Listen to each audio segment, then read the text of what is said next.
Hi, I'm Krista West of Avlea Folk Embroidery, and let's folk flourish some shorts.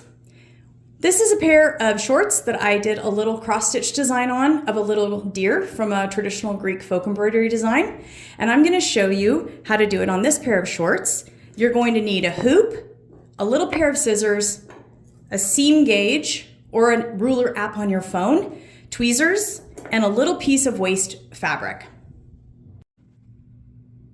We're going to start by basting our piece of Folk Flourish waste fabric onto the shorts about where we want the design, and we want to put a horizontal basting line and a vertical basting line, and we're using our seam gauge to make sure that's correct. Once we have that done, we're going to hoop it up and start stitching. As I'm working my stitches, I'm working from the center to one side and then the center to the other side.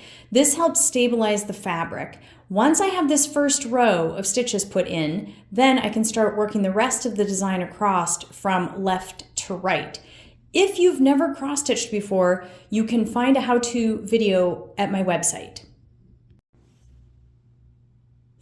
I've finished stitching my design and I've trimmed my waste fabric to as close to the embroidery as I can get. Now, taking tweezers, I'm going to remove all of the threads, starting with the vertical threads first. Always remove the shortest threads first, and I'm going to do that like this.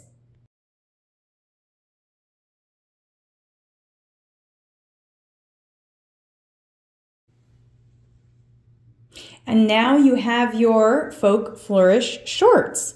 This design here with the 3 trees, as well as the deer, are from the Folk Flourish's Woodlands kit from Avlea Folk Embroidery.